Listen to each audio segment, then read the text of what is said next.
Jurassic World Evolution 3 is going to be the Jurassic World Evolution game we've always wanted from the beginning. Some of the biggest fan wishes, just like juvenile animals and breeding, so male animals, female animals, and much more accurate dinosaur designs, and including the piece-by-piece building from the well-known Planet games, have already been confirmed for this upcoming game. However, there are even more things I would love to see in the game. So in this video, we are going to explore 3 more things I'm hoping for in Jurassic World Evolution 3. We are starting right away with topic number 1, and that is going to be path improvements or pathing improvements. If you have been following the Planet games, you know that Frontier and pathing have quite the story. It used to be very tricky and complicated in Planet Coaster and also Planet Zoo alike, but the newest installment of the series, Planet Coaster 2, showed some crazy improvements in that area. However, the Jurassic World Evolution games came with a bit of a different approach from the very first game on, which has been taken into the second game, basically exactly the same, just with some more coloration options or customization options for visual aspects, but none of them had any effect on the functionality. And so far, we didn't see any improvement in that area in Jurassic World Evolution 3.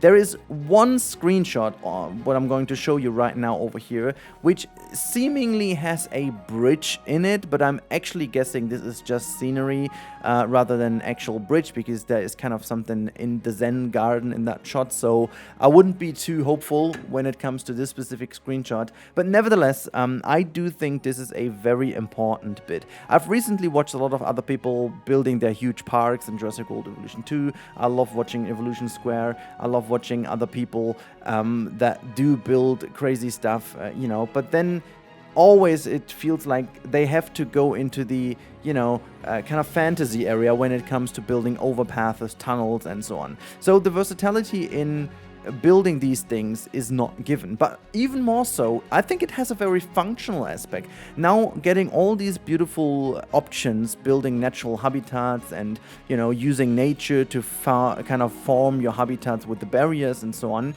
it kind of creates that urge to build bridges and tunnels and stuff like that as well, to basically connect areas of your park. I am actually having some concerns that if the pathing is not going to be improved, it will be very tricky to make a natural looking park, despite having all the tools you would need technically, because looking at this screenshot over here of that wonderful park from above, you can definitely tell there could be a huge improvement if there would be something. And even more so, imagine having a shot where you come over the Brachiosaurus over here and turn around and you see a bridge crossing over that area, which at the same time acts as a natural barrier, because that would form like a block that the Brachiosaurus couldn't walk through. Maybe the juveniles could, but whoever knows. And behind that, you do have a restaurant area with like a terrace where people can go on, and you can build this yourself like you can in Planet Coaster, for example, or Planet Coaster 2. So these things would give park builders a lot more flexibility when it comes to connecting the different areas with each other, and I think that will be beautiful. I don't necessarily need these things to be in the pathing actually, so if they pulled something off similar to Prehistoric Kingdom, where scenery acts like traversable area for guests as well, and you only need to connect that with these path options you have on the ground, I'm fully happy with that too. I mean, that would be even more amazing, and you know, copying is not stealing, so I would obviously love them to be getting that idea. And we've seen that already in Planet Zoo with the traversable area within these petting habitats where people can go in. Walkable habitats do have scenery as traversable area, so technically Frontier is capable of doing this in their game, so who knows, maybe they pulled something like this off. I would be absolutely stoked if they did, because I personally think that would give us all more options to build within our parks and make great looking parks. The next topic is going to be a bit of a controversial one, I assume, because I'm talking about delivery management or connection points or whatever you want to call that. But we do have a certain need to create a bit more management depth in a game like that. Again, Frontier in their different games haven't been known for making the management super crazily deep. I did enjoy Jurassic World Evolution 1 when it came to the gameplay in the early stages. I think it gave a good run for the money, so to say. I mean, it just was a lot of fun building. It wasn't necessarily too, hard, but having the classic 5 islands from, classic Jurassic was really good to have, and the story and so on was actually, it felt good, but it kind of had the similar approach for all of them. And now being out in the open world, I would love to see more options. And with those options, and we did see a couple of things, I'm not sure if that had any, meaning, but we do know for certain that animals can be released into the wild. We have seen there is a kind of a new transport kind of box where the dinosaurs are delivered with. Like, there are a couple of things that have already been in the shots or in the material we've seen so far, which could give certain things away. I don't really believe anything like that would be in the game, but I'd love to see something like delivery hubs where, similar to what Prehistoric Kingdom does, I quite like to pull that as an example because I feel like it's a good idea, where you have like a depot where trucks arrive, and it's kind of more like a visual thing, but with an arrival of a truck, you have an arrival of material. And as the whole game seems to be more focused on making really a theme park that does run well, we would need to have all these resource managements as well. And I would love to see that. And also, we already had like paleobotany in the first Jurassic World Evolution, if I remember correctly, with the Claire Sanctuary DLC. I'd love to see something more like that back, where you can build some greenhouses maybe, and then in the greenhouses within them you would then see technically stuff growing again visually, but then it has an impact on your management that you can fulfill more, or like you're more self-sufficient when it comes to producing food, saving money this way. Could be a cool element for the game, but also the same goes resources. Second resource I would talk about is the guest in the park. They are a resource to bring in money, so this type of resource could also be managed in a nicer way. And as we already have arrival points in this game from the monorail and the helicopter, why not just give us 2 more in the form of a train yard or like a train station and maybe an airport? I would love to see like an airport strip or so, like we had it in Jurassic World, in Jurassic Park 3, for example, when they're landing there. I think that would be really cool, and on some of the maps we already have the idea that there is a runway where, planes can land, and it just kind of makes sense because not everything could be delivered by helicopter, so I guess that would make sense. I mean, a boat dock would also be fun, and we do already have kind of spawners or arrival points like that in a very different way, but the idea in Planet Coaster is already, or Planet Zoo is already the same, where you have like a bus or like a yacht as a thing that you can put in, and is basically a spawn point. Honestly, for me personally, that would be enough. I would only love to have that connected to the management, so the further you progress in the game, the bigger the arrival type can be and the more guests can be moved into your park.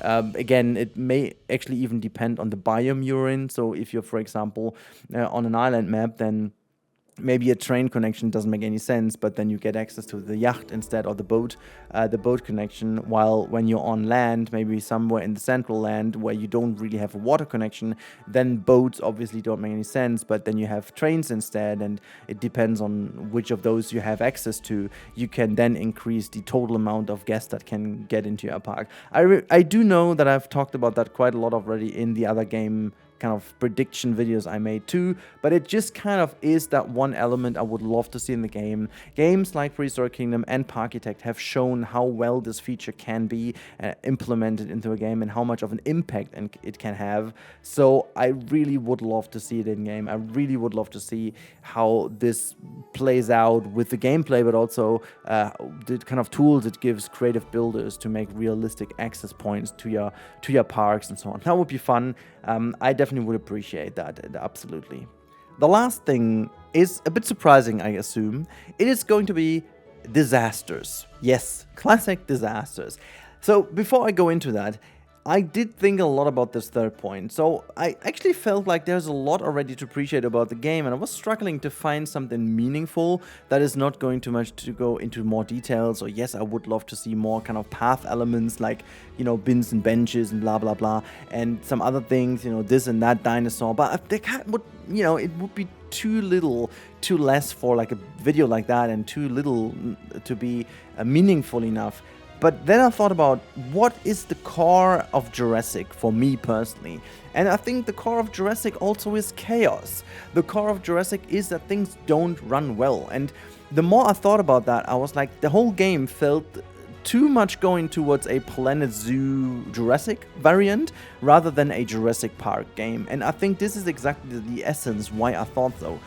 There needs to be a bigger emphasis on disasters, and we did already have like, you know, some hurricanes and stuff in the first game, and we have like bad weather influence, and then you've got some malfunctioning habitats and enclosures, blah blah blah. No, what we need is like real disasters, like in Sim City. We need flooding, we need volcanoes, we need tornadoes, you know. We need this kind of destructive power that's going to leave your park behind in chaos. And we need to be able also to turn that on in Sandbox and give us that little challenge of absolute chaos and absolute disaster to make us enjoy the idea of what's happening if disaster strikes in Jurassic. I absolutely would love to see that in the game. It might be weird to say that, but I feel like this would give the game a huge element of fun, but also a huge element of surprise when it comes to playing a scenario or the challenge mode, or, you know, the story mode, whatever it's going to be. But that would be fun as hell, in my opinion. And again, as I said, we already had this, but we also will have some kind of sabotage going on. We apparently know that from the trailers, so some kind of disaster is going to strike anyways, but it's kind of a human forced. I would love to see a nature forced disaster of that. I mean, many of the Jurassic films also play with the idea of a disaster. You know, in the first film, we have that hurricane kind of, which actually was a hurricane. I still like that detail. That is also causing some issues here. We have the volcano eruption in Fallen Kingdom. We have all kind of disaster striking that's going to help the story, but also help the feeling of Jurassic. And I would really love to see that. And also some other type of maybe power outages in a bigger terms and just more meaningful ones like these. I really would love to see that, because that would give the game, as I said, this kind of element of surprise, this element of replayability maybe as well, because I assume not that many people who came from the original two games will take so much out of the piece-by-piece building. I mean, I, as a creative builder, will absolutely love it and put way more time into it than I had before, but many of the other players who just like to build a functioning dinosaur park, or just want to appreciate dinosaurs, they will barely use that as well and just want to have something else to give them a fun time. And I think this would be a very nice element. And as I said, I could see so many other things, but for me personally, disasters would be absolutely amazing. Alright, little disclaimer before we get into a conclusion. You may have seen that I did use some AI videos to showcase what I was talking about. I know it's controversial, I know people have a huge issue with that, but let me just phrase it that way. There is no way that I would have paid anyone to make a complete fake video of this game, because at the moment we don't have the footage that I would need. We don't even know if we would ever get the footage, and I'm also not that good at animating it myself, rather than I have time. So I bought a pro account of Google, Gemini, or JWE3, however you want to call that, and did this with the officially available images, and made sure to use that version where you don't train too much. And well, that's that. I feel like this is important to say, so that you don't feel like I took anything from anyone, or it's, I don't know, hidden material that we already got. No, it's not. Fully transparent. It is AI generated with a simple prompt to showcase what I wanted to show. So yeah, I think it's a very good thing to build this, to make sure people see what I'm talking about and still making that original content, but I didn't want to kind of hide that or not talk about, because here is me to being transparent. You can like it, you can hate it, but I feel like it's a good help for creators if used correctly, and so here we are. That's why I wanted to quickly say that. Now let's move on to the conclusion. So in this video, we discussed 3 potential things I wished for Jurassic World Evolution 3. To sum them up, the first one was a pathing improvement. I should say it's more like pathing improvement. It's actually more like infrastructure improvement for your park, because bridges, tunnels, and so on would largely help to build better parks in general. So that would be amazing. The second part was all around the arrival and delivery management for the game, making sure that you also need to build hubs to gather resources and get people in and whatnot. And the more you progress in the game, you would have access to more options in both ways, having more guests and having more easy, delivery of goods that you require, or even get the stuff to produce it yourself. And last but not least, we talked about disasters, because I feel like disasters would add a very nice element of surprise to the game and chaos that is absolutely needed to grant a replayability for the non-creative builders. So with those three, I would be more than happy with this game. It's a bit of a hard one because this game did surprise me already so much. I had no big hopes for this game. For me personally, I love dinosaurs, I like the idea of Jurassic, but I'm not obsessed with them. It's not like that I'm, obsessing out about one feather or if the cheek is too chunky or not. Like, I do appreciate that they're leaning a little bit more towards accuracy rather than the Jurassic style, which I think is largely appreciated, but more than that, I'm fully fine with having the Jurassic kind of IP realized, because that's childhood and I do really go along with that. So I'm not really obsessed with this too much, but what I am really surprised about is that they are offering more creative freedom to build more. And having seen the latest movie, it is even more surprising, because seemingly that game has absolutely nothing to do with the movie, and I personally think that's a very good one. That's a very good thing. And I also love the fact that the game seemingly leans a lot more towards classic park building, which was something that people were, especially in Jurassic World Evolution 2, a little bit worried about, because it followed so much the narrative of the movies and so on.